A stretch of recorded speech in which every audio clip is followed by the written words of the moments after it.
चलिए, तो हम लोग स्टार्ट करते हैं आज के डिस्कशन को। आप लोग ध्यान से देखिए, एक एक करके। मेरे दोस्त, पहले मैं 15 क्वेश्चन ये वाला लूंगा, और उसके बाद फिर जो आज आपका टेस्ट है, आज जो आपका टेस्ट हुआ था वो वाली होगी। तो एक एक करके हम लोग ध्यान से डिस्कशन को देखते हैं। देखिए, तीन संख्याएं जो एक दूसरे के सह अभाज्य है। पहली दो संख्या का गुणनफल 551 है और अंतिम दो संख्या का गुणनफल 1073 है। तो तीन संख्याओं का योगफल क्या होगा?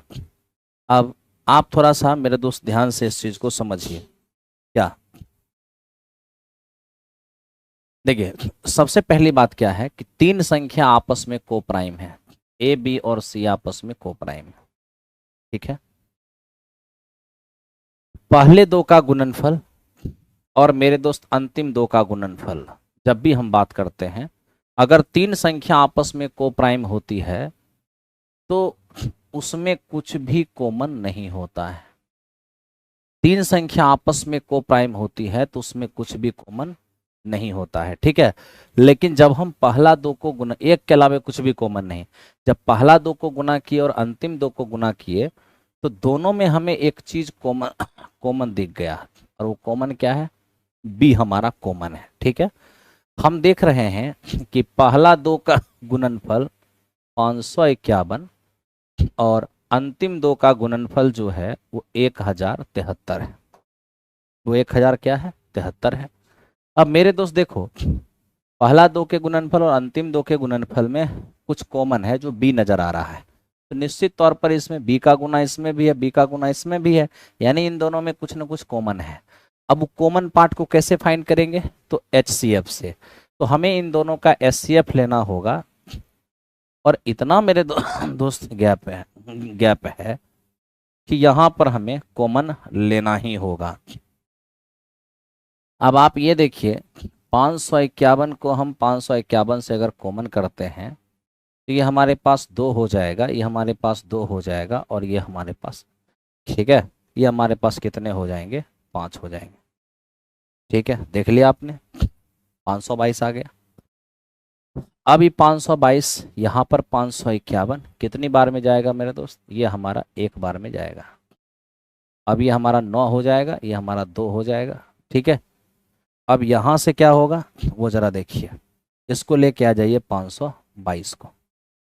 ठीक, कितनी बार में अब ये जाएगा मेरे दोस्त? हम ये देख रहे हैं 8 9 72, और नहीं, ये 522 है। अगर हम एक बार में लगाते हैं 29, कितनी बार, कितना आएगा मेरे दोस्त?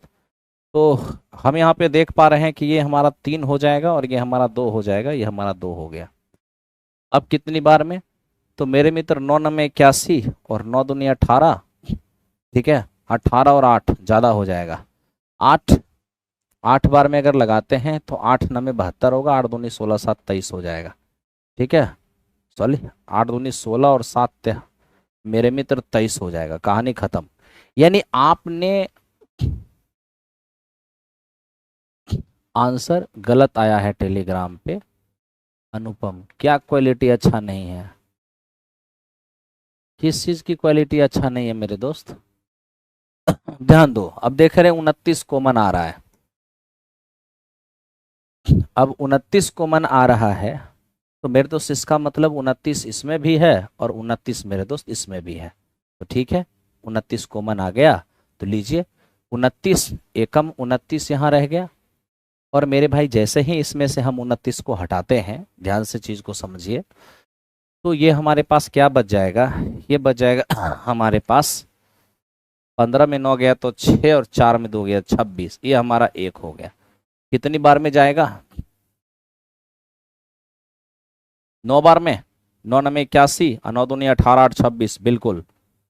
तो मेरे दोस्त ये तो हमारा 29 गुने 19 हो गया, और यहाँ 29 गुने करने चले जाएं तो 29 तिया 87 हो जाएगा। बचेंगे कितने? तो यहाँ से बच जाएगा हमारा 20, और 20 3 हो जाएगा 203। 29 कितने बार में? 7 बार में। तो इस तरह से हमारे पास 3 नंबर हो गए, और 3 नंबर में एक हमारा 19 हो गया, एक हमारा 29 हो गया, एक हमारा 37 हो गया। आप देखिए तीनों प्राइम हुआ कि नहीं। अरे ये दोनों में जो कॉमन है वही हमारा बी हो गया, ए हमारा 19 हो गया और सी हमारा 37 हो गया। ठीक है, हमें तीनों का योगफल मांगा था, आप आराम से तीनों को ऐड कर लीजिए। 9 7 16, 16 9 25 हो जाएगा, और 6 2 हमारा 8 हो जाएगा। तो ये हमारा क्या हो जाएगा, 8 हो जाएगा। ठीक है, 85। चलिए, तो 85 इस क्वेश्चन का आंसर मेरे दोस्त आ गया है, आप लोगों ने इसको किया होगा। ठीक है, चलिए तो चलते हैं question number next.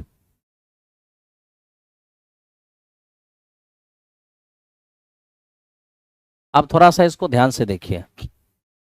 10 100 1000 dot dot dot dot dot, ये हमारा मेरे दोस्त क्या है, 2 2 4 2 6 2 8 2 10, 10 जीरो अवेलेबल है।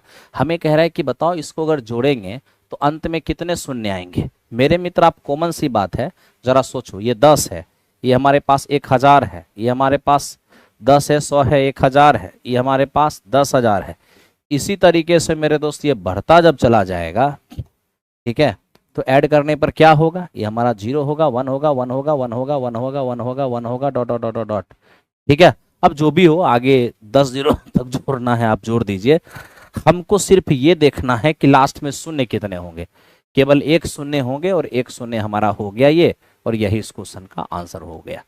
ठीक है मेरे दोस्त, चलो तो चलते हैं क्वेश्चन नंबर नेक्स्ट की ओर।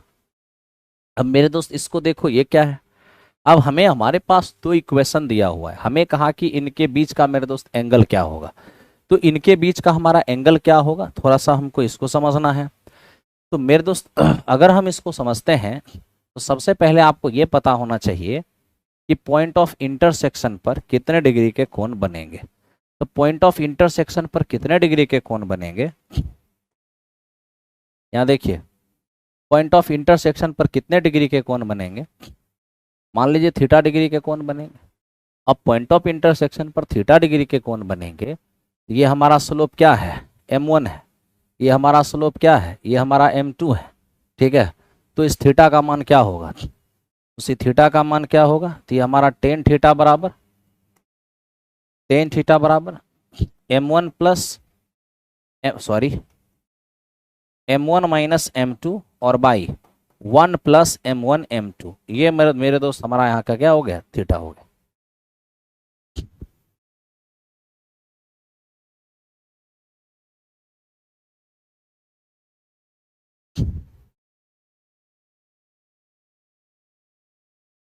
आइए मेरे दोस्त, आप पहले दोनों का स्लोप निकाल लीजिए।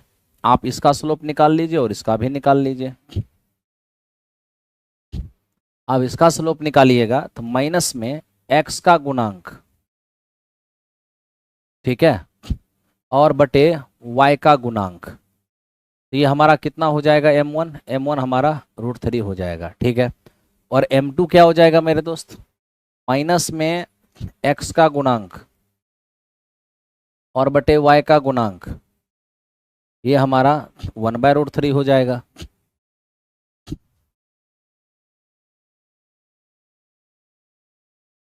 अब यहाँ देखिए, मान बैठाइए,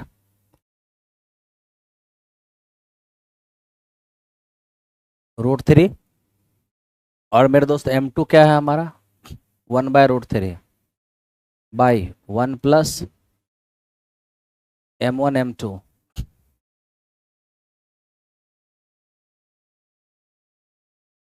टेन थीटा बराबर, ये क्या होगा, 3 माइनस 1, 2/√3 हो जाएगा।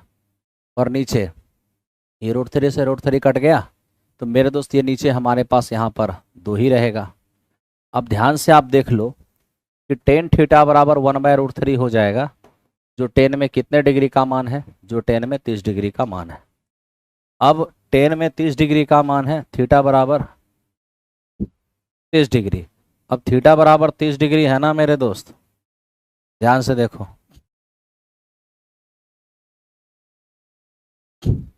यहाँ ध्यान दो। हाँ, माइनस a/b का मतलब ये होता है माइनस में x का गुणांक बटे y का गुणांक।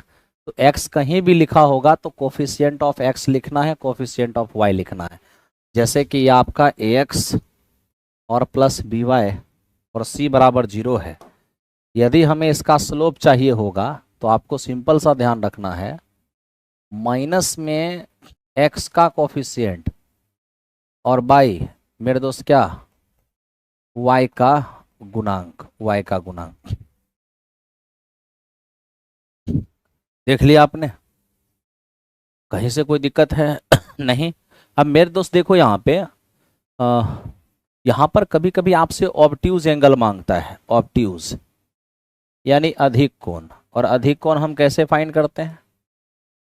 अधिक कोण अगर फाइंड करना हो तो 180 में से आप इस 30 डिग्री को हटा दीजिए, कितना हो जाएगा हमारा? तो 180 माइनस 30 डिग्री मेरे मित्र यहाँ पर हो जाएगा हमारा 150 डिग्री। कितना हो जाएगा?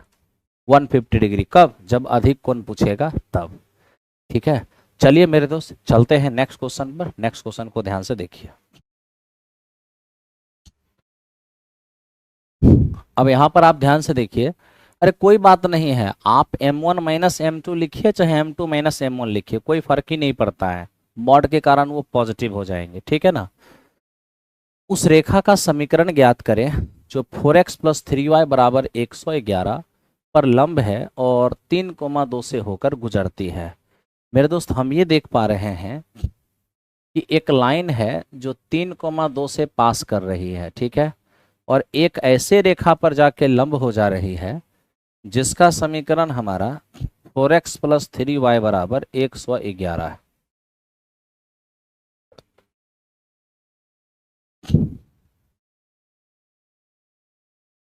ठीक है भाई।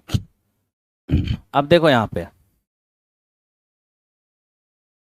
हमें उस लाइन का इक्वेशन मांगा है जो 3,2 से पास करती है।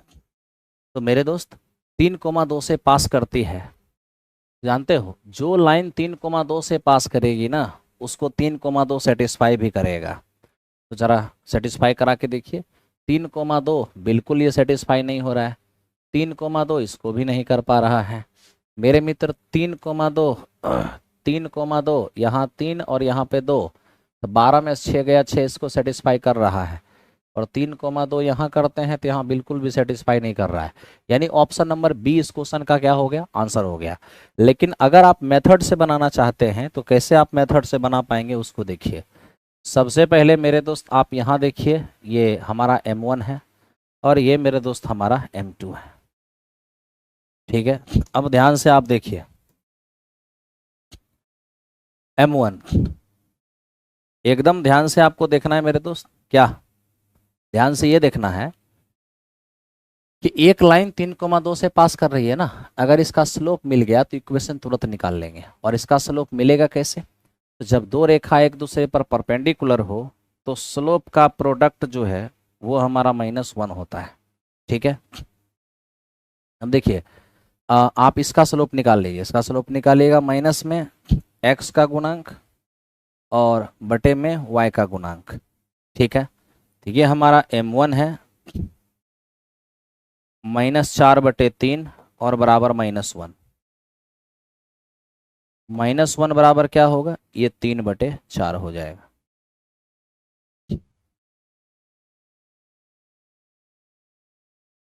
ठीक है, तो मेरे दोस्त ये हमारा m1 बराबर हो गया 3/4। तो m1 बराबर 3/4 हो गया है, ये हमारा निकल गया है 3/4। ठीक है, और अब मेरे दोस्त आप आराम से इसका इक्वेशन निकाल लीजिए। ध्यान दीजिए, क्या पॉइंट और स्लोप फॉर्म में इक्वेशन निकालिएगा। तो पॉइंट स्लोप फॉर्म में इक्वेशन क्या होता है? y माइनस y1 बराबर m into x minus x1। अब देखिए y माइनस y1 कितना है हमारा? y1 हमारा है 2 बराबर m। ठीक है, तो m तो आपको यही लेना होगा ना, 3/4 x माइनस x1, और x1 कितना है? ये हमारा मेरे दोस्त 3 है। अब 4 से इधर गुना होगा तो 4y और माइनस में 8 हो जाएगा, ये हमारा 3x और माइनस का 9 हो जाएगा। अब मेरे भाई आप यहाँ पर ये 3x है, आप ले आइए इसको। ठीक है, अब देखिए कुछ पॉइंट को आपको ध्यान देना होगा कि कहाँ पर पॉइंट थोड़ा सा गड़बड़ हो गया है। ओके, एक बार चेक कर लीजिए, दोनों ऑप्शन होगा, ए और बी दोनों ऑप्शन होगा। अच्छा चेक कर लेते हैं, कोई बहुत बड़ी बात नहीं है। ए नंबर ऑप्शन 3 और यहाँ पे अगर 2 रखते हैं, ओहो हो, यहाँ पर 3 और 2 रखेंगे, बिल्कुल मेरे दोस्त इसको भी मैच कर रहा है, इसको भी मैच कर रहा है। ठीक है, तो कौन आंसर होगा अब अभी पता चल जाएगा। ये 3x है, 4y मेरे दोस्त उस पार जाएगा तो माइनस हो जाएगा, और 9 इस पार आके प्लस हो जाएगा। तो ये हमारा 3x माइनस 4y बराबर 1 हो जाएगा। तो 3x माइनस 4y बराबर 1 हो गया। ऑप्शन नंबर ए इसका आंसर हो गया। ऑप्शन नंबर बी इसका आंसर नहीं है। ठीक है, ऑप्शन नंबर बी इसका आंसर नहीं है। आज जो आपका टेस्ट हुआ था मेरे दोस्तों, उस टेस्ट का डिस्कशन कुछ देर के बाद में उसका क्वेश्चन भी लूंगा, है ना। चलिए, दोनों क्वेश्चन एक बार एक साथ कंपाइल रहेगा, आप ध्यान से देखिए। कल से आपकी जो सेवा होना है और भयानक रूप से होना है मेरे दोस्त, कल से मैथ की 3-3 घंटे क्लास यूट्यूब चैनल पर आपकी सेवा में चलेगी। ठीक है, अब देखो एक बैग में 4 काले, 5 पीले और 6 हरे गेंद का गोले, हरे रंग का गोला है। 3 गेंद बैग से बेतरतीब तरीके से तैयार की जाती है, क्या संभावना होगी कि वे सभी पीले हो जाएंगे। अब ये देखिए, 4 काले, 5 पीले और 6 हरे गेंद। 4 काले, 5 पीले और 6 हरे गेंद का गोले हैं। 3 गेंद बैग से बेतरतीब तरीके से निकाले जाते हैं, तो क्या संभावना होगी कि वे सभी पीले होंगे। तो मेरे दोस्त अब ये देखो 3 गेंद निकाला और तीनों पीला होगा, तो पीला गेंद यहाँ पर है कितना, 5। पीला गेंद यहाँ 5 पर है। 3 गेंद निकाले हैं, तीनों पीला होगा, तो इसी 5 पीला में से कोई 3 होगा। लेकिन निकाले हैं किस में से, 9 और 6 15 में से क्या गो 3 गो निकाले। तो मेरे मित्र ये हमारा 5 4 और 3 हो जाएगा, और ये हमारा 15 14 और 13 हो जाएगा। अब यहाँ 5 दिया, क्या हो जाएगा, 15 हो जाएगा। ये हमारा 2 है और ये हमारा 7 है। ठीक, तो ये हमारा 2 हो जाएगा, 13 7 91 हो जाएगा। यानी इस क्वेश्चन का आंसर जो है ये मेरे दोस्त 2/91 हो जाएगा। बड़ी प्यार से आप देखिए, कहीं कोई दिक्कत आपको नहीं है। ये क्वेश्चन अभी कुछ ही देर पहले मेरे दोस्त किसान कॉलेज रोड कैंपस के अंदर हुआ था, तो कुछ क्वेश्चन रह गया था और उसको मैं भी डिस्कस कर रहा हूँ। 30 क्वेश्चन है, यानी 9 क्वेश्चन और है, और फिर आपका मेरे दोस्त डिस्कशन शुरू हो जाएगा। ठीक है,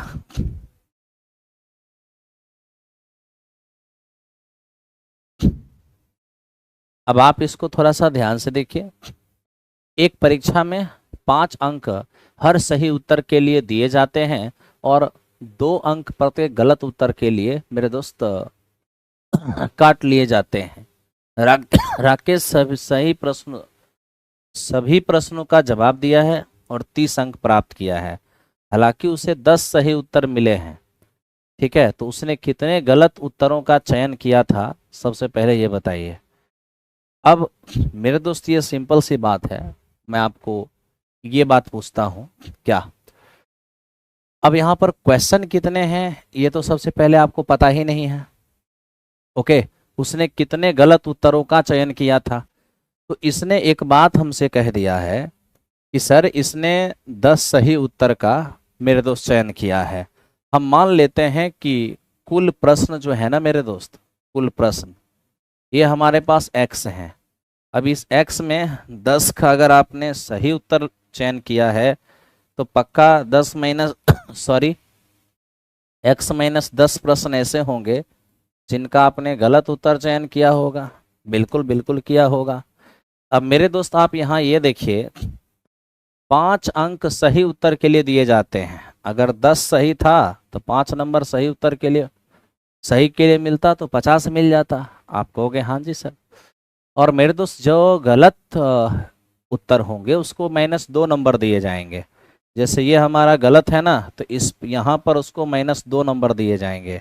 ठीक, और कुल मिला करके यही वहाँ पर क्या दिया हुआ है, 30 मार्क्स दिया हुआ है। कह रहे सही उत्तर के लिए 5 नंबर दिए जाएंगे और गलत उत्तर के लिए -2 नंबर दिए जाएंगे। ठीक है, और यही कुल मिला के उसको 30 अंक प्राप्त हो रहे हैं। तब तो मेरे दोस्त ये 50 माइनस का 2x और प्लस का 20 और बराबर हो जाएगा 30। माइनस का 2x और बराबर ये 70 चला जाएगा उस पर -40। तो यहाँ से हम देख रहे हैं कि x का मान कितना हो जाएगा 20। अब x का मान अगर हमारे पास 20 हो गया, 20 में 10 क्वेश्चन के सही उत्तर दिए हैं, यानी उसने 10 क्वेश्चन के गलत उत्तर दिए हैं। ठीक है, तो मेरे दोस्त उसने 10 क्वेश्चन के गलत उत्तर दिए हैं और इस तरह से इस क्वेश्चन का आंसर क्या हो जाएगा, ये हमारा 10 हो जाएगा। ठीक है, तो चलिए बढ़ते हैं क्वेश्चन नंबर नेक्स्ट की ओर। ध्यान से आप लोग इसको देखते रहिए और मेरे दोस्त समझते रहिए। अब देखिए ये क्या है हमारा, एक्चुअल मेरे दोस्त एक 2 अंकों वाली संख्या के अंकों का योग 11 है। यदि हम उसके अंकों को परस्पर बदल देते हैं तो बनी हुई नई संख्या मूल संख्या से 45 कम हो जाती है। तो मूल संख्या ज्ञात करें। अब आप थोड़ा सा ध्यान दीजिए इस पर। 2 अंकों वाली एक संख्या, मेरे दोस्त 2 अंकों वाली एक संख्या में अगर आंसर में संख्या ही मांग ले तो थोड़ा सा मेरे दोस्त आप इसको ऑप्शन से बनाने का कोशिश करना, क्योंकि ऑप्शन से बनाना बेस्ट रहेगा। अब देखिए यहाँ हमें क्या बोला कि सर 2 अंकों वाली एक संख्या है जिसके अंकों का योग 11, तो अंकों का योग 11 सभी ऑप्शन का है। कहता है कि हम अंकों को परस्पर बदल देते हैं तो बनी हुई नई संख्या मूल संख्या से 45 कम हो जाती है। अब ये देखिए अगर हम अंकों को यहाँ बदल दें तो हो जाएगा 65, ये कम थोड़े होगा, ज़्यादा हो जाएगा। यहाँ भी अगर हम अंकों का स्थान बदल देते हैं तो मेरे मित्र 38 हो जाएगा। ज़रा देखिए 45 कम हुआ है क्या, 13 में 8 गया 5 और 7 में 3 गया तो 4, बिल्कुल 45 कम हो गया है। नई संख्या मूल संख्या से 45 कम हो गई है, तो 83 इस क्वेश्चन का आंसर हो गया। आई होप कि आपको समझ में आ रहा होगा। चलिए मेरे दोस्त अब बढ़ते हैं इसको और इसको देखते हैं क्या होगा। अब यहां से आप देखिए सिग्मा एफ एक्स और बटे सिग्मा एफ, ठीक है, सिग्मा एफ एक्स और बटे सिग्मा एफ। अब यहां से आप ध्यान से इस चीज को समझिएगा और देखिए फिर कितना मजा आता है। ठीक है, अब क्या होगा मेरे दोस्त, ये f और इंटू एक्स, 0 इंटू 6 ये हमारा 6 हो जाएगा। सॉरी, अरे भैया ये हमारा चरमान है, ये उसकी फ्रीक्वेंसी है। तो एफ एक्स कीजिए ना, 0 इंटू 6 हमारा 0 होगा, 5 एकम हमारा 5 हो जाएगा, 4 दूनी 8 हो जाएगा, 3 तिया 9 हो जाएगा, 4 दूनी 8 हो जाएगा, 8 पंचे 40 हो जाएगा। ठीक है ना। अब आप मेरे दोस्त सिग्मा एफ एक्स कीजिए। अगर आप सिग्मा एफ एक्स करेंगे तो देखिए 40 8 48, 48 9 57, 57 8 65, 65 65 5 70, तो ये हमारा हो जाएगा 70 और बटा सिग्मा एफ क्या होगा, 11 4 15, 15 5 20, 20 और 5 कितने हो जाएंगे 25। ये फाइनली होगा 14 पचे 70 और 5 पचे 25, यानी देखें तो ये हमारा 2 पॉइंट कितने हो जाएंगे 8। तो 2.8 इस क्वेश्चन का आंसर होगा। ध्यान से आप लोग देखते रहिए और आगे बढ़ते रहिए। ठीक है, चलिए 24 नंबर का बी नंबर आंसर होगा। बहुत अच्छे।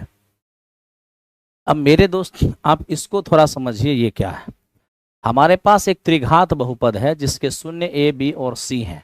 हमें कह रहा है A B C, A B B C C A का मान क्या होगा। अब हम आपको थोड़ी सी एक बात बताते हैं मेरे दोस्त, ये हमारा A X square plus P X plus B X square plus C X plus D, ये हमारे पास एक त्रिघात बहुपद है। ठीक है, और जिसके शून्यक अगर अल्फा बीटा और गामा है, अल्फा बीटा और गामा, तो शून्यकों का योगफल क्या होगा, minus B by A, alpha beta, beta gamma और गामा अल्फा, ये हो जाएगा हमारा क्या सी बाई ए, और अल्फा बीटा गामा ये होगा माइनस का डी बाई ए। ठीक है, अब मेरे दोस्त यहाँ देखिए, जब इसके जब मूल ए बी सी हैं तो हमें क्या कहा गया है, हमें कहा गया दो दो का गुणनफल ए बी बी सी और मेरे दोस्त ए सी, क्या होगा ये होगा हमारा सी बाई ए होगा। सी किसको बोलते हैं, एक्स का गुणांक सी है और ये एक्स क्यू है मेरे दोस्त, एक्स क्यू का गुणांक ए है, तो ये हमारा ए है और ये हमारा सी है। तो सी के रूप में -2 हो जाएगा, ए के रूप में 2 हो जाएगा, आंसर -1 हो गया। ऑप्शन नंबर ए इस क्वेश्चन का आंसर हो जाएगा। ठीक है, चलिए तो ऑप्शन नंबर ए इस क्वेश्चन का आंसर हो जाएगा। चलिए अब चलते हैं क्वेश्चन नंबर नेक्स्ट की ओर। मेरे दोस्त आप ये देख रहे हो, पहली बात सर बताओ ये क्वेश्चन कहाँ से ले आए। आप डिस्कशन कर लो मेरे दोस्त अच्छे से, ठीक है। एक्चुअली आज आज एक अति महत्वपूर्ण काम की वजह से मुझे जाना था घर, ठीक है। तो आज आपकी डिस्कशन नहीं हो पाती, लेकिन ना से भला हाँ सही, मैं मेरे दोस्त आपकी तैयारी को ध्यान में रखते हुए और कंटिन्यूटी को मेंटेन करने के लिए मैं रुक गया और आपको क्लास कराने लग गया, ठीक है। तो आइए अभी हम आपके सामने 30-35 क्वेश्चन सॉल्व करने वाले हैं, ध्यान से आप देखिए। और सबसे पहली बात तो आप ये समझिए, और एक बात मैं आपको बता देता हूं, कल से आप लोगों की मैथ की क्लास जो है, कल से आपकी मैथ की क्लास 3 से 4 घंटे होने वाली है। कल से आपकी मैथ की क्लास जो है 3 से 4 घंटे होने वाली है। एकदम अपना अपना नेट, हालांकि आप लोग 5G यूज़ करते होंगे या लाइब्रेरी में रहते होंगे, कल से आप लोगों की क्लास 4 से 5 घंटे होने वाली है और बहुत आपको मज़ा आने वाला है, ठीक है। विवेक स्वागत है मेरे साथियों, आओ ध्यान दो। तो मेरे दोस्त अब देखो एक क्वेश्चन आपके पास है, मैं कहूँगा कि मेरे दोस्त इसको सॉल्व मत करना, इसका आंसर ही याद रखना, आंसर, ठीक है। कैसे याद रहेगा वो देखो, पावर 1 पावर 2 पावर 3 तक जा करके मेरे दोस्त हमारा 1 हो जाएगा। पावर 1 पावर 2 पावर 3 तक जाके मेरे दोस्त हमारा क्या हो जाएगा, 1 हो जाएगा, ठीक है। तो याद रखना कि जब पावर 3 तक जाके 1 होगा तो जो क्वेश्चन है, जब तक ट्रिग्नोमेट्री का डिस्कस होगा तब तक का मेरे दोस्त आपका जो आंसर होगा, पावर 3 तक जाके 1 हो रहा है ना, तो 3 + 1 4 आपका आंसर होगा। यह आंसर मेरे दोस्त आपको याद रखना है। लेकिन ऐसा भी हो सकता है, क्योंकि एग्जामिनेशन में मेथड से आप ऐसे भी नहीं बना पाओगे और कोई ट्रिक्स वगैरह इसके लिए अवेलेबल है नहीं, ठीक है। कभी कभी ये हो सकता है कि cos की पावर 6x - 4 cos की पावर 4x, और मेरे दोस्त प्लस में ये 8 cos² x। जानते हो आज तक ये जब भी आया है एग्जामिनेशन में बिल्कुल इतना ही क्वेश्चन आया है, ये मान देकर इसका मान पूछा है। लेकिन कभी अगर क्वेश्चन अपने आप को एडवांस करना चाहेगा तो हो सकता है इसमें कुछ जोड़ दे, मान लो कि 3 जोड़ दे। इसलिए मैंने कहा कि जब पावर 3 तक जाके 1 होगा तो जब तक ट्रिग्नोमेट्रिक फंक्शंस का यूज होंगे तब तक मेरे दोस्त हमारा रिजल्ट क्या होगा, तब तक हमारा रिजल्ट मेरे दोस्त 4 होगा। यानी पावर 3 तक जाके 1 होगा तो जब तक ट्रिग्नोमेट्री का जब तक जो क्वेश्चन पूछेगा वो जब तक ट्रिग्नोमेट्रिक फॉर्म में रहेगा तब तक उसका रिजल्ट 4 ही होगा। यानी यहाँ से यहाँ तक का रिजल्ट 4 होगा। अगर कुछ एक्स्ट्रा जोड़ा है तो तुम भी जोड़ देना, आंसर आपका 7 हो जाएगा। तो इस तरह से मेरे दोस्त इसको आप ध्यान में रखना, आपको काफी मजा आएगा, ठीक है। चलो नेक्स्ट बढ़ते हैं। टाइम क्या रहेगा इसके लिए मैं सर से पहले मंत्रणा कर लूंगा कितना बजे टाइम रखना है, नवीन सर से, और उसके बाद मेरे दोस्त टाइम रखेंगे। ध्यान दीजिए, ए और बी क्रमशः 20,000 और 35,000 लगाकर एक व्यवसाय शुरू करता है। वे अपनी पूंजी के अनुपात में लाभ का हिस्सा बांटने पर सहमत हुए। सी व्यवसाय में इस शर्त पर शामिल हुआ कि ABC लाभ को बराबर बराबर बांटेंगे, ठीक है। तो बताइए सर, 2,20,000 प्रीमियम के रूप में देगा तो ए और बी के बीच, तो बताइए ए और बी किस अनुपात में लाभ बांटेंगे, ठीक है। और हर दिन मेरे दोस्त एक क्वेश्चन आपको एक क्वेश्चन आपको HW के रूप में दी जाएगी और जिसका आंसर आप लोग लिखेंगे कमेंट बॉक्स में। इससे क्या होगा कि आप भी एक्टिव रहेंगे और हमें भी काम करने में मजा आएगा। तो आज मेरे दोस्त मैं आप लोगों को ये क्वेश्चन HW के रूप में दे रहा हूँ, इसका आंसर आप कमेंट बॉक्स में जरूर देंगे। और कल जब डिस्कशन शुरू होगी तो पहले इसी सवाल को बताया जाएगा, ताकि मेरे दोस्त आपको भी थोड़ा, आपका भी मनोबल हाई होना चाहिए और आपको भी काम करने का ललक होनी चाहिए, ठीक है। चलिए अब हम लोग इस पर आते हैं और ध्यान से देखिए। 1 मिनट देख लेता हूं कितने क्वेश्चन बचे हुए हैं। अच्छा 30 ही क्वेश्चन है। चलिए ध्यान दीजिए। अब मेरे दोस्त देखो क्या लिखा है, 0.41 का साधारण भिन्न निम्नलिखित में से, 1 मिनट मेरे दोस्त,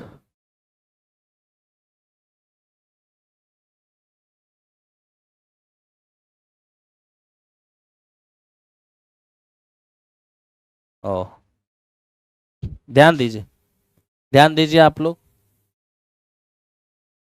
आइए मेरे दोस्त, 0.41 का साधारण भिन्न 41/999 एन टाइम्स। तो हमें कह रहे हैं बताओ एन का मान क्या होगा। सबसे पहली बात तो हम ये देख रहे हैं ना, एक 0.41 पर रेकरिंग है, तो यहाँ पर हमारा 41 हो जाएगा, और रेकरिंग की वजह से मेरे मित्र हमारा ये 2 पीस 9 हो जाएगा। यानी कि हमें ये कहा कि 0.41 पर अगर रेकरिंग है तो 41 और बटे 9 कितनी बार होगा, तो मेरे मित्र 9 होगा 2 बार, और 2 बार इस क्वेश्चन का हमारा आंसर हो गया है। ठीक है, चलिए आप सभी को समझ में आ रहा होगा। क्वेश्चन नंबर नेक्स्ट की ओर मेरे दोस्त, अब इसको भी देख लो, ये क्या है। कह रहा है कि एक बर्तन में 100 लीटर एल्कोहल है, 10 लीटर निकाल लेने के बाद समान मात्रा में पानी मिला दिया जाता है, मिश्रण से दोबारा 10 लीटर निकाला जाता है और समान मात्रा में पानी मिलाया जाता है, तो अंत में एल्कोहल और पानी का अनुपात क्या होगा। अंत में एल्कोहल और पानी का अनुपात क्या होगा। अब थोड़ा सा आप देखिए क्या मेरे दोस्त, सबसे पहली बात क्या है ना कि इसमें 100 लीटर पहले से एल्कोहल है, ठीक है। अब 10 लीटर निकालकर समान मात्रा में पानी मिला दिया, दोबारा 10 निकाला जाता है, समान मात्रा में पानी मिलाया जाता है, तो अंत में एल्कोहल पानी का क्या रेशियो रहेगा।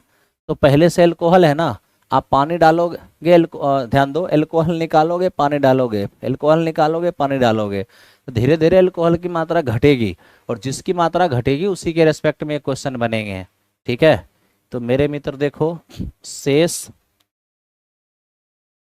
बचा एल्कोहल और बाई, शेष बचा एल्कोहल और मेरे दोस्त बटे में टोटल। अब देखो, हर बार निकालने के बाद जो बचेगा उसको मेरे मित्र ऊपर लिखना है, और रिटर्निंग के बाद जो हो जाएगा उसको नीचे लिखना है। अब 100 में से 10 निकाल लोगे तो बचेगा 90, कहोगे हाँ सर। फिर से 10 पानी डाल दोगे तो 100 हो जाएगा, फिर 10 लीटर निकाल लोगे तो बचेगा 90, आप फिर से 10 पानी डाल दोगे तो ये 100 हो जाएगा। यानी मेरे दोस्त ये हमारे पास 81 और अपॉन 100 हो जाएगा। ठीक है, 81 और अपॉन 100 हो जाएगा। ओके, अब हमें कह रहे हैं कि अंत में एल्कोहल और पानी का अनुपात क्या होगा, एल्कोहल और वाटर का रेशियो। तो मेरे भाई आप मुझे ये बताओ कि 81/100 में एल्कोहल आज भी कितना है, 81। ठीक है, तो 100 में एल्कोहल 81 है, तो वाटर कितना होगा, 19। तो इस प्रकार इस क्वेश्चन का आंसर हो जाएगा ऑप्शन नंबर बी हो जाएगा। ठीक है, ऑप्शन नंबर बी। चलिए हम सबका बना देंगे, सबका। ठीक है, चलिए हो गया इस तरह से। अब मेरे दोस्त आते हैं, आइए मेरे दोस्त, अब आप लोग ध्यान दीजिए और ध्यान से मेरे दोस्त देखिए। ठीक है, अरे प्लेटफॉर्म वाला बुक आया है ना, 18 सेट वाला, 40 क्वेश्चन उसका भी डिस्कशन में रहेगा। ठीक है, ध्यान दो। sin 1 डिग्री बाय sin 1 का मान क्या है। ठीक है, जहां 1 डिग्री और 1 रेडियन को निरूपित करता है, जहां 1 डिग्री 1 रेडियन को निरूपित करता है, बताइए क्या होगा। अब मेरे दोस्त सबसे पहले मैं आपको एक चीज बता देता हूं, ध्यान से आप लोग देखिए कि कभी भी अगर इस तरीके का क्वेश्चन आ जाए कि sin 1 डिग्री और बाय sin 1, और कभी कभी तो ऐसा होता है कि मेरे दोस्त इस रूप में क्वेश्चन लिखे जाते हैं, और कभी कभी ऐसा होता है कि sin 1 डिग्री और बटे मेरे मित्र sin 1 और इस तरीके रेडियन लिखा जाता है। ठीक है, तो यहाँ पर ये 1 जो है ना मेरे दोस्त, ये जो है ना, ये कह रहा है कि 1 जो है वो डिग्री को निरूपित कर रहा है, और ये जो है वो रेडियन को निरूपित कर रहा है। यानी कि ऊपर में 1 डिग्री में है और नीचे में 1 रेडियन में है। तो सबसे पहले आपको पता होना चाहिए कि पाई रेडियन का मान 180 डिग्री होता है। अगर हम यहाँ से 1 रेडियन का मान निकालेंगे तो ये हो जाएगा 180 और बटे में पाई। कहने का मतलब ये हो गया कि 180 और पाई का मान तो 22/7 है, 7 ऊपर चला जाएगा। तो मेरे दोस्त आप खुद से देखिए कि हम इसको किस में बदल रहे हैं, डिग्री में। अब 1 रेडियन बराबर इतना डिग्री अगर हम 22 से भाग भी देते हैं तो मेरे मित्र 50 गुना से भी ज़्यादा हो जाएगा। यानी कहने का मतलब ये जो हमारा डिग्री है वो निश्चित तौर पर 1 डिग्री से बड़ा होगा। यानी हम आपको ये कहने आ गए कि मेरे दोस्त जो 1 रेडियन होता है ना वो 1 डिग्री से मेरे दोस्त क्या होता है, बड़ा होता है। तो 1 रेडियन अगर 1 डिग्री से बड़ा होता है तब तो मेरे मित्र साइन में 1 रेडियन का मान जो होगा उस साइन में 1 डिग्री के मान से क्या होगा, बड़ा होगा। तो जब साइन 1 रेडियन साइन 1 डिग्री से बड़ा होगा यानी कि ये जो हमारा वैल्यू है ये मेरे दोस्त हमारा वैल्यू बड़ा है और ये वाला जो वैल्यू है ये हमारा वैल्यू छोटा है। तो सिंपल सी बात है कि जब छोटे वैल्यू में बड़े वैल्यू से भाग देंगे तो रिजल्ट जो है वो 1 से छोटा आएगा, क्योंकि एक बार में भी भाग नहीं लगेगा। बड़ी संख्या से छोटी संख्या में भाग देंगे तो 0 पॉइंट समथिंग यानी 1 से छोटा हो जाएगा, और 1 से छोटा हो जाएगा इसका मतलब है कि ऑप्शन नंबर बी इस क्वेश्चन का आंसर हो जाएगा। ठीक है, चलिए तो ये हमारा इस क्वेश्चन का आंसर बी हो गया। आई होप कि आप सभी को ये बात समझ में आया होगा। आइए मेरे दोस्त चलते हैं क्वेश्चन नंबर नेक्स्ट की ओर। और मैं आप लोगों से एक बात कहता हूँ, कुछ 11th-12th के क्वेश्चन भी इसमें रहते हैं जैसे लिमिट वगैरह। तो ठीक है शंकर कुमार इंडियन, आपका मैसेज देख लिए हैं आप। एक ही मैसेज बार बार मत कीजिए, हम करा देंगे उसको, ठीक है, जितना जल्दी से जल्दी हो सकेगा। ओके चलिए, अब बीच में कुछ 11th-12th के क्वेश्चन होते हैं और जानते हो कि आप लोग 11th-12th के स्पेशलिस्ट अपने साथ अब क्या बोलते हैं अपने टीम में कौशलेंद्र सर हैं जो कि 11th-12th के स्पेशलिस्ट हैं। तो आज तो उनको थोड़ा लेट हो रहा था, कल जब सर आएंगे तो लिमिट वाली क्वेश्चन जो 11th-12th वाली होगी उसको बाय कंसेप्ट विद कंसेप्ट आपको बता देंगे वो, ठीक है। चलिए बिल्कुल बिल्कुल मेरे दोस्त, कंडीशनल प्रोबेबिलिटी भी आपको करा दी जाएगी। अब देखो 4 नंबर क्वेश्चन हमारे पास क्या है, त्रिभुज की 3 भुजा दे करके हमसे एक कोण मांगा है। मित्र मेरे मैं आपसे एक सवाल पूछता हूँ, क्या कि हमारे पास अगर ये कोण ए बी और सी है तो हम देख रहे हैं कि बी सी का मान क्या है ना, ये हमारा 39 है, और ए सी का मान क्या है तो मेरे दोस्त ये हमारे पास 5 है, और ए बी का मान क्या है ये हमारे पास 7 हो गया। ठीक है, अब ध्यान दो, क्या कोण ए का मान क्या होगा, इसका मान पूछा है मेरे दोस्त। ठीक है, तो हमारे पास 3 भुजाएं हैं, 1 2 और ये है 3।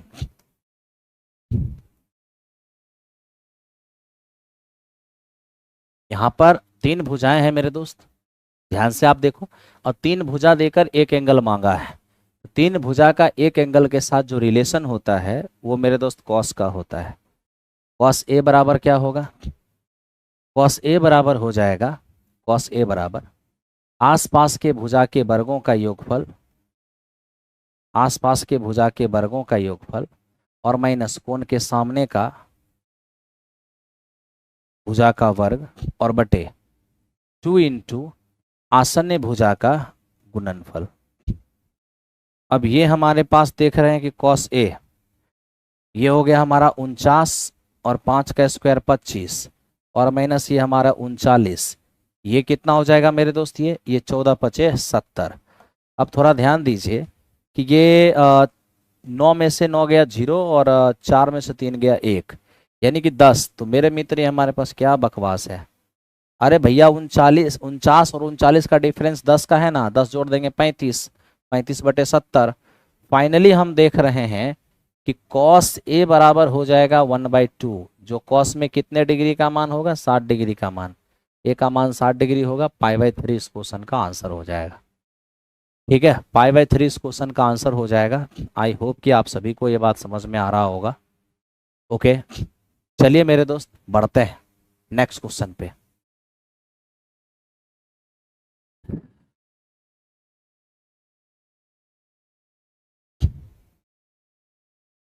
चलिए थैंक यू वेरी मच, बढ़िए और ध्यान से देखिए। अब मेरे दोस्त इसको देखिए, ये हमारा क्या है, हाँ ये मेरे दोस्त कोसाइन रूल है, कोसाइन रूल का हमने इस्तेमाल किया है। अब थोड़ा इसको देखिए, ये हमने कोसाइन रूल का इस्तेमाल किया है मेरे दोस्त। जिस भी कोण के लिए कोसाइन लिखेंगे आसपास के साइड के वर्गों का योगफल माइनस सामने की भुजा का वर्ग और बाय 2 इंटू आसपास के साइड का गुणनफल। ठीक है मेरे दोस्त। अब आप यहां से देखिए, थोड़ा सा देखिए, ये मेरे दोस्त हमारा साइन 7a है और माइनस में ये हमारा साइन 5a है और बाई कॉस हमारा 5a है और प्लस कॉस में हमारा 7a है। अब यहाँ से हम देख पा रहे हैं, मेरा मन होगा मेरे दोस्त कि कॉस 7a को पहले ही लिख लेंगे, कॉस 5a को बाद में लिख लेंगे, तो क्या प्रॉब्लम है? कोई प्रॉब्लम नहीं है। अब लगा दीजिए ऊपर cos C minus cos D, अगर cos C minus sorry sine C minus sine D या नीचे cos C plus cos D, तो sine C minus sine D क्या होता है? 2 cos C plus D by 2, तो 6 और 5 7 5 12, 12 का आधा 6 से हो जाएगा और इंटू मेरे मित्र sine C minus D by 2, तो ये हमारे पास ए हो जाएगा और by 2 cos C plus cos D, तो 2 cos C plus D by 2, ये हमारा 6 से हो जाएगा और into cos C minus D by 2, ये हमारा कॉस ए हो जाएगा। ठीक है। अब ये देखिए दो, ये कॉस ए कॉस 6 से चला गया, ये साइन बाय कॉस कितना हो जाएगा? ये हमारा टेन ए हो जाएगा। ये इस क्वेश्चन का आंसर हो गया। ठीक है।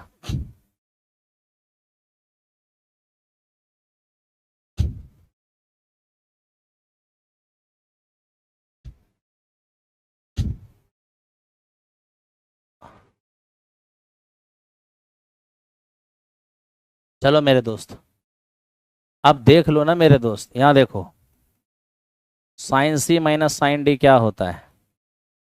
Sine C minus sine D का कंसेप्ट तो पता होना चाहिए। 2 cos C plus D by 2 into sine C minus D by 2 होता है। ठीक, और cos C plus cos D, ये मेरे दोस्त हो जाए 2 cos C plus D by 2, C plus D by 2 और into cos C minus D by 2। तो इस प्रकार से हमने कंसेप्ट का यूज़ किया है। क्या दिक्कत है आपको? कोई दिक्कत नहीं होना चाहिए। ठीक है। बाकी मेरे मित्र, अगर आप sine C plus sine D भी लिखना चाहेंगे तो sine C plus sine D भी लिख लीजिए, 2 sine C plus D by 2 और into cos C minus D by 2। Okay.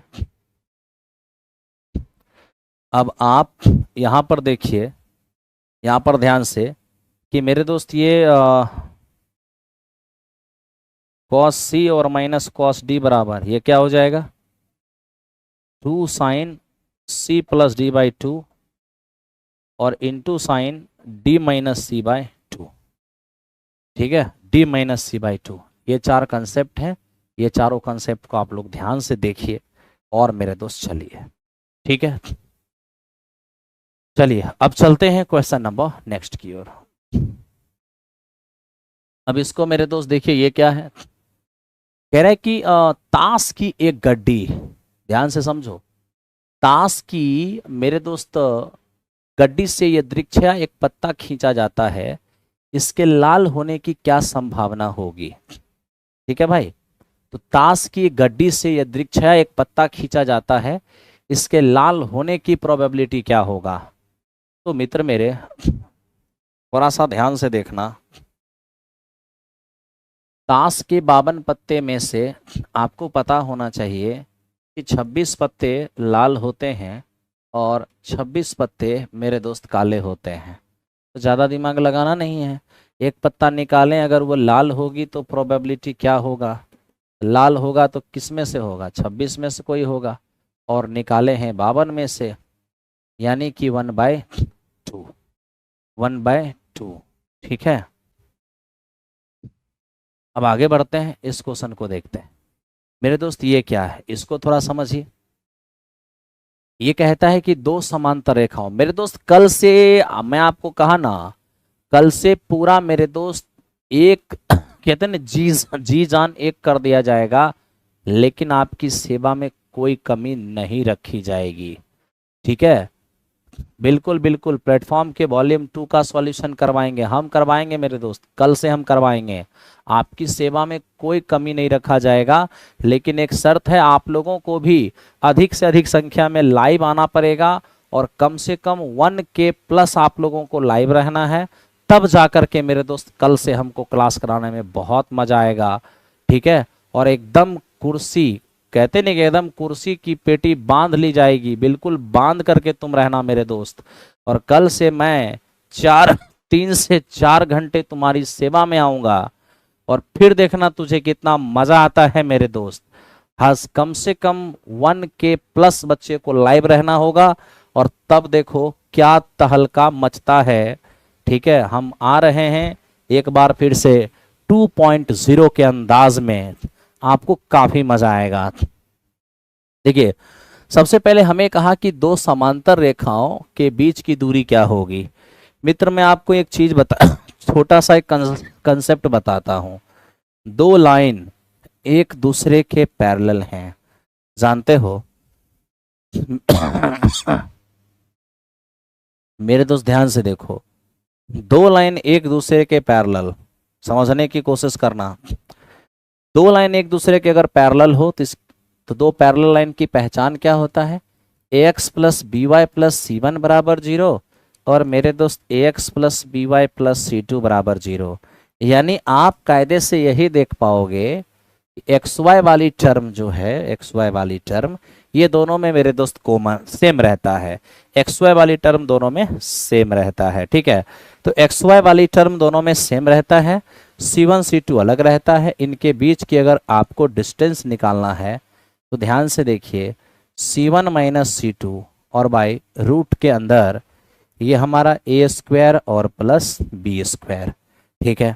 अब आप यहां से देखिए C1 C2, मेरे दोस्त यहां देखो, आप कहोगे सर एक्स वाई वाली टर्म सेम रहता है, लेकिन यहाँ तो सेम नहीं है। नहीं है तो आप दो कॉमन लीजिए ना, अपने आप सेम हो जाएगा। अभी आप देख लीजिए 6x प्लस 8y, ठीक है। और मेरे मित्र बराबर कितने हैं, 7, दोनों तरफ 2 से भाग दे दीजिए, तो 3x और मैं प्लस में 4y, ठीक है। और इधर हो जाएगा हमारा 7/2, बहुत करिएगा, तो 3x प्लस में 4y माइनस 7/2 बराबर 0। अब आप देख लीजिए मेरे दोस्त, इसका भी एक्स वाई वाला टर्म, इसका भी एक्स वाई वाला टर्म सेम हो गया। C1 हमारा 5 है और C2 हमारा 3.5 है। आराम से आप बैठा सकते हैं, डिस्टेंस बराबर हो गया। C1 हमारा 5 और C2 हमारा 3.5, और बाई, ठीक है, under root A square plus B square, under root A square plus B square करेंगे। ए का मान तो 3 है मेरे दोस्त, ए 3 है, बी 4 है, 3 का स्क्वायर 9, 4 का स्क्वायर 16। अब ये हमारा 1.5 है और ये हमारा हो गया है 5, ये 0.3 हो गया, ठीक है मेरे दोस्त। डेसिमल हटा लीजिए, सॉरी, ये 3 बचे 15 और 10 बचे, ये मेरे दोस्त क्या हो जाएगा हमारा। एकदम ध्यान से मेरे दोस्त आपको देखना है, ताकि कहीं से भी आपको परेशानी ना हो और आपको समझने में कोई दिक्कत हो ही नहीं, ठीक है।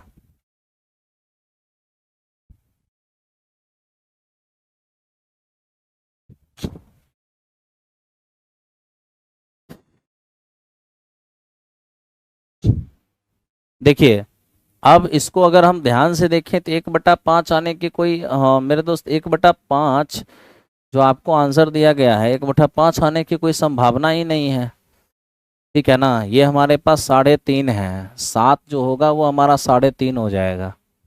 Thank you, thank you, very good भाई। आओ समझो अब अच्छे से।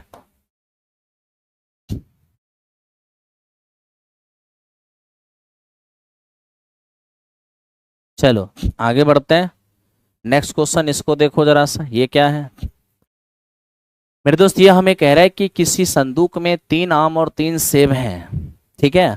और यदि 2 यादृच्छिक चुने जाएं तो एक के आम व दूसरे के सेब होने की प्रोबेबिलिटी क्या होगा। एक के आम और दूसरे के सेब होने की प्रोबेबिलिटी क्या होगा, आप उसको भी थोड़ा देखिए। तो मेरे दोस्त क्या हो जाएगा, एक के आम और दूसरे के सेब होने की प्रोबेबिलिटी क्या होगा। 2 चुने हैं ना, एक आम होगा तो 3 आम में से कोई होगा, और के लिए 2 गुना, एक सेब होगा तो बाकी 3 सेब है उसमें से कोई एक होगा, लेकिन निकाले हैं किस में, 6 में से कितने, 2। यही आपके इवेंट की प्रोबेबिलिटी है। आइए सॉल्व करते हैं। 3C1, ये 3C1 और बाई ये कितने हो जाएंगे, 6 गुने 5 और बटे 2 गुने 1। फाइनली अगर हम देखने चले जाएं तो मेरे दोस्त ये हमारा हो जाएगा 3, 3 से 3 गया, 3/5। इस क्वेश्चन का आंसर हो जाएगा 3/5। क्या कोई समस्या है, नहीं होना चाहिए। चलिए बढ़ते हैं क्वेश्चन नंबर नेक्स्ट की ओर।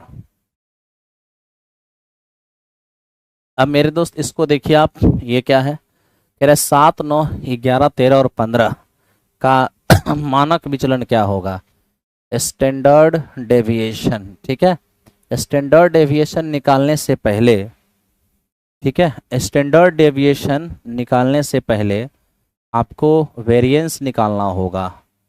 वेरिएंस जिससे आप प्रसरण या मेरे दोस्त आप विचरण कहते हो। एकदम ध्यान से देखना है, पहले वेरिएंस या प्रसरण आपको निकालना होगा। ठीक है भाई। अब यहां से हम देख पा रहे हैं, क्या हो गया, कोई दिक्कत हुआ क्या, ठीक ही तो है, क्या ही समस्या है। 7 क्वेश्चन, चलिए ध्यान दीजिए। हाँ बिल्कुल। अब मेरे दोस्त इसके लिए आपको सबसे पहले माध्य निकालना होगा। माध्य क्या होगा, सभी चरमानों का योग। अब ये देखिए 9, 7, 16, 16, 11, 27, 27 और 30, 40, 40 और 15 कितने होंगे, ये हमारे 55 हो जाएंगे। और 3 और 2 5, तो माध्य कितना आएगा, 11। अब आपको डेविएशन नहीं, डेविएशन का स्क्वायर निकालना होगा। चरमान में से माध्य घटाइए, डेविएशन है, और इस डेविएशन का आपको क्या करना है, स्क्वायर निकालना है।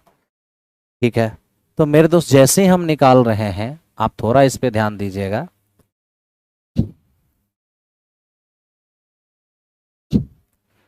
अब ये देखिए 11 में से 7 घटाइए मेरे दोस्त, चरमान में से माध्य घटाना है, यानी चरमान ये है मेरा, और उसमें से माध्य घटाना है, स्क्वायर करके लिखना है। 7 में 11 गया 4, 4 का स्क्वायर 16 हो जाएगा।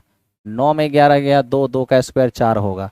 11 में 11 गया 0, 0 का स्क्वायर 0 होगा। 13 में 11 गया 2, 2 का स्क्वायर 4 होगा। 15 में से 11 गया 4, 4 का स्क्वायर 16 होगा। तो मेरे दोस्त इस प्रकार से हमारे पास निकल गया डेविएशन का स्क्वायर। अब आपको क्या करना है, इसका माध्य निकालना है, और इसका अगर आपको माध्य निकालना है तो मेरे दोस्त आपको करना क्या होगा, करना सिंपल सा होगा, ठीक, कि आप सभी चरमान को ऐड कर दीजिए।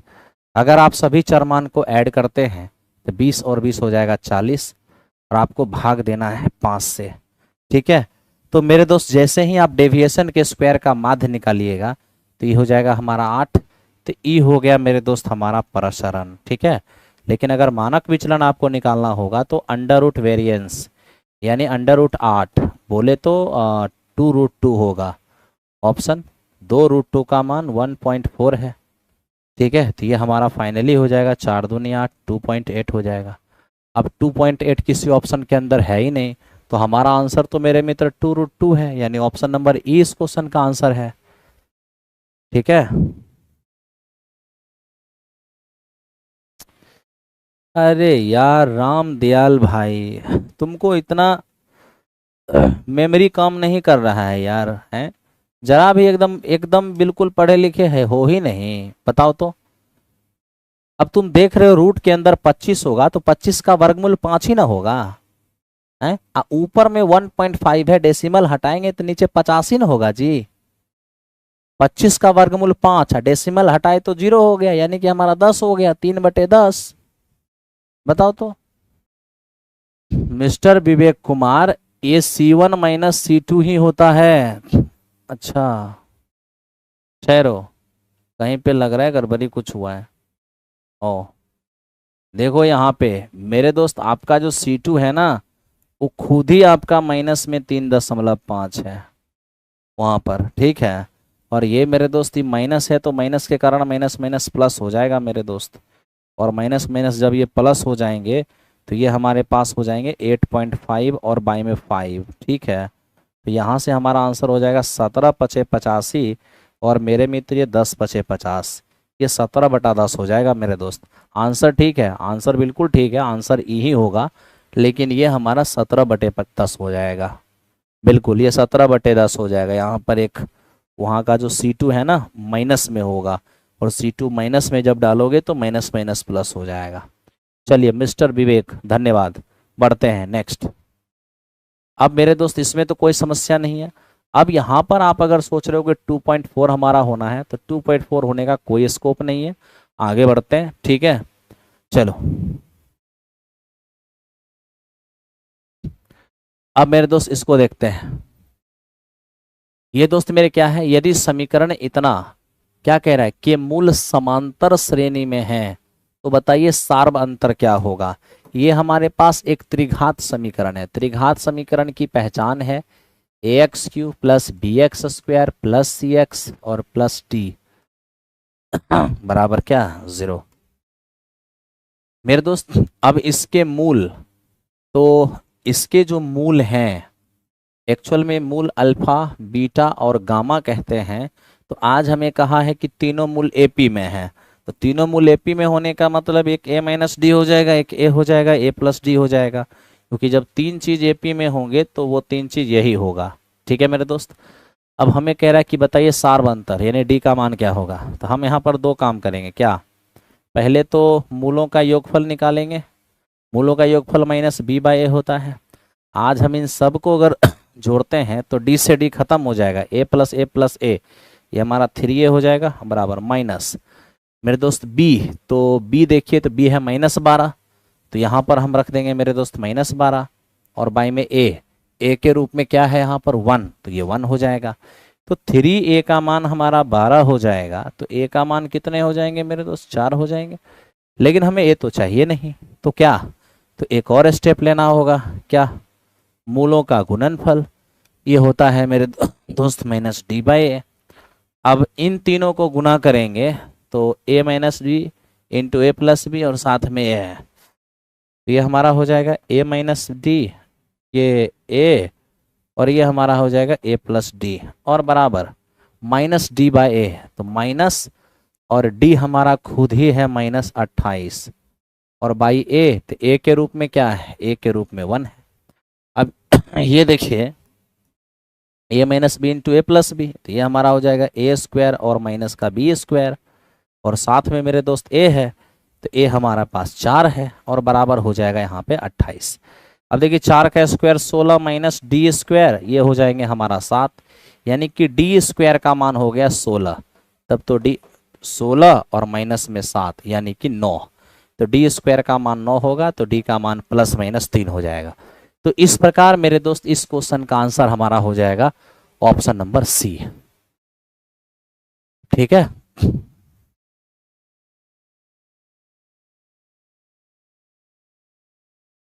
चलिए अब हम बढ़ते हैं क्वेश्चन नंबर नेक्स्ट की ओर। ध्यान से मेरे दोस्त आप इसको देखिए और समझिए। हो गया यहाँ तक? यहाँ तक कोई दिक्कत है? नहीं है, नहीं होना चाहिए। चलिए अब मेरे दोस्त इसको देखिए, ये क्या है। ये हमसे कह रहा है कि 20 मदों का माध्य मेरे दोस्त ये 55 है। यदि दो मदें 45 और 30 निकाल दी जाए तो शेष मदों का नया माध्य क्या होगा। शेष मदों का नया माध्य क्या होगा। ठीक है, तो मेरे दोस्त हम यहाँ पर ये देख रहे हैं थोड़ा सा, देखिए दो मदें 45 और 30 निकाल दी जाए तो शेष मदों का नया माध्य क्या होगा। ठीक है, तो आप थोड़ा सा चीज को समझिए। सबसे पहले मेरे दोस्त यहाँ पर होना क्या है, थैंक यू थैंक यू। देखिए ई दोनों को निकाला जाएगा, तो आप बताइए ना 20 में से अगर 45 और 30 यानी कि 75 को निकाला जाएगा, तब तो 75 का लॉस हो जाएगा। आप कहोगे हाँ 75 का लॉस हो जाएगा। तो मेरे दोस्त ये तो बहुत सिंपल डाटा है, इतना टेंशन लेने की ज़रूरत नहीं है। अगर यहाँ देखिए ना 20 का योगफल अगर 55 है, सॉरी 20 संख्या का माध्य 55 है, तो योगफल हो जाएगा 55 गुने 20। इनमें से 2 जा रहा है, 2 को हटा दीजिए 75 को, 2 संख्या गया तो संख्या कितना बच गया 20 में से 2 चला गया तो 18 ही बचा ना। हो गया हाँ सर। 55 दूनी 1 10, 1100, 1100 में से 75 गया तो 10 कितने हो जाएंगे 25, और बटे हो जाएंगे हमारा 18। अब यहाँ से आप भाग दे दीजिए तो मेरे दोस्त 18 पचे 90 हो जाएगा, बच जाएगा 100, और 12 125, 125 बचेगा तो 18 छक्के 108, 18 7 126 हो जाए, 18 छक्के 108 हो जाएगा, और मेरे मित्र ये 9, यानी इस क्वेश्चन का आंसर जो है 56.9 आने वाला है, और कहीं से आपको कोई दिक्कत नहीं होना चाहिए। ठीक है, चलो मेरे दोस्त चलते हैं अगले सवाल की ओर। अब मेरे भाई इस पे थोड़ा सा फोकस करो आप। देखो ये क्या है, ये हमें कहता है 24,000 रुपये की राशि को 1.1/2 वर्ष के लिए 10% प्रति वर्ष ब्याज की दर से उधार दिया गया। ब्याज को अर्धवार्षिक चक्रवृद्धि किया जाता है, तो चक्रवृद्धि मेरे दोस्त कितना होगा। तो अब आप पहले यहाँ देखिए कि आपका जो ये रेट है मेरे दोस्त, ये 10% जो है ना वार्षिक रेट है। अगर हम छमाही रेट लेने चले जाएंगे, छमाही रेट, तो क्या होगा, तो छमाही रेट हमारा क्या हो जाएगा मेरे दोस्त, ये 10% और बटे में 2 यानी कि 5%। 5% की रेट से अगर वृद्धि हम किसी चीज में करते हैं तो 1/20 की वृद्धि होगी। ठीक है, प्रिंसिपल और ये रहा अमाउंट। पहला छमाही में 20 से 1 बढ़कर 21 हो जाएगा, दूसरा छमाही में फिर से 20 से बढ़कर 21 होगा, और तीसरा छमाही में फिर से 20 से बढ़कर 21 होगा। तो क्या हो जाएगा, तो इधर हमारा 8,000 हो जाएगा, और इधर हमारा मेरे दोस्त 9261 हो जाएगा। अब रही बात इंटरेस्ट की तो आप ही देखिए इंटरेस्ट कितना होगा, 1261 हो जाएगा। अब यही जो प्रिंसिपल है वो हमारा 24,000 दिया हुआ है, तो मेरे दोस्त कितना गुना है, 3 गुना। आप जब इधर भी 3 गुना करने चले जाएंगे ना, तो इधर भी 3 गुना करेंगे तो ये 3 हो जाएगा, 6 3 18 होगा, 3 दूनी 6 1 7 होगा, और ये 3 हो जाएगा। यानी आपका जो आंसर है वो मेरे दोस्त कहाँ हो जाएगा, 3,000, ब्याज को एक्स बोला है, जो 3,000 और 4,000 के बीच में है। तो ऑप्शन नंबर बी इस क्वेश्चन का आंसर हो जाएगा। चलिए, अरे तो 3783 जो है वो दोनों के बीच में ही है ना। आइए मेरे दोस्त, चलिए बहुत बहुत धन्यवाद। तो आज मैं इस सेट को यहीं पर मेरे दोस्त रखता हूँ, और कल मैं इस सेट का जो बचा हुआ पार्ट होगा और कल वाली जो सेट होगी, दोनों मिला के कल आपको मैं इसका करा दूंगा। ठीक है, और कल से जो आपकी क्लास होगी मेरे दोस्त, वो 3 से 4 घंटे की आपकी क्लास होगी।